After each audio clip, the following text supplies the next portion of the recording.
Right. చెప్పండి sir. ఏంటిది?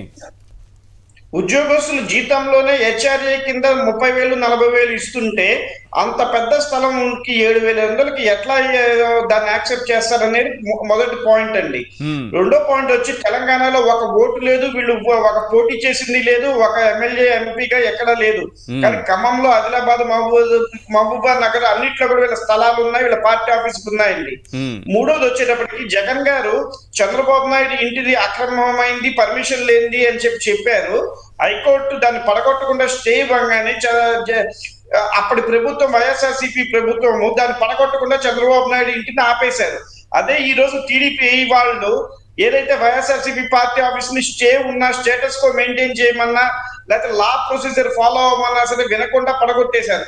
అదే చంద్రబాబు నాయుడు కరకట్ట నివాసం కూడా ఆ రోజుల్లో కూల్చివేసి ఉంటే, చేసుంటే హైకోర్టు ఇది లేకుండా పోయి ఉంటే, హైకోర్టు చెప్పిన ఆర్డర్స్ ని పాటించకుండా చేసుంటే అప్పుడు జగన్ గారు చేసింది కరెక్ట్ అయిన అనేవాళ్ళ అందరూ అనేవాళ్ళు కాదు. కానీ ఇప్పుడు వైఎస్ఆర్సీపీ పార్టీ ఆఫీసు పడేసినా ఎవరు మాట్లాడట్లేదు. ఎందుకంటే అధికారుల్లో ఈ ధైర్యం ఎక్కడి నుంచి వచ్చిందంటే అండి, ఈ కంటెంప్ట్ కేసులు ఏవైతే ఉన్నాయో వీటిల్లో క్షమాపణ చెప్పగానే కోర్టును వదిలేయటము, లేకపోతే డివిజన్ బెంచ్కి వెళ్ళిన తర్వాత ఒక 10 రోజుల్లో 15 రోజుల్లో శిక్ష వేస్తే ఆ డివిజన్ బెంచ్ ఆ శిక్షను కొట్టివేయడం జరుగుతోంది.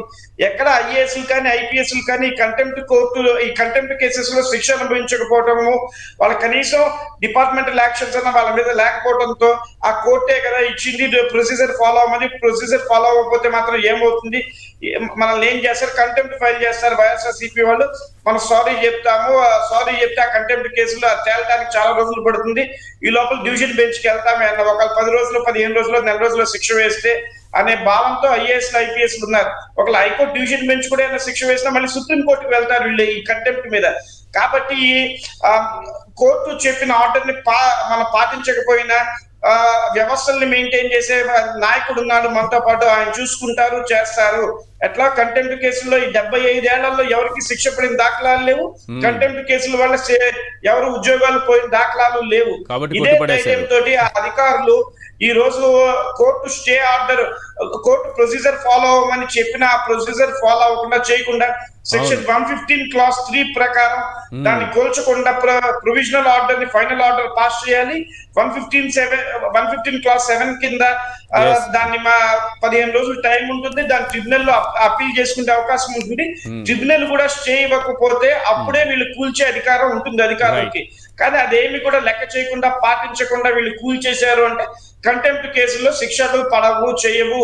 ఆ కోర్టు ఆర్డర్లు అంటే వీళ్ళకి విలువ లేదు అనే భావంతో అధికారులు ఇట్లా చేశారు, చెందారండి. గతంలో మాత్రం వైఎస్ఆర్సీపీ పార్టీ వాళ్ళు కోర్టు ఆర్డర్లు తూచా తప్పకుండా పాటించారు కాబట్టి చంద్రబాబు నాయుడు గారి కరకట్ట నివాసం ఇంకా కోల్చకుండా అట్లానే ఉందని చెప్పి నేను మీ ద్వారా ప్రజలందరికీ తెలియజేస్తున్నాను.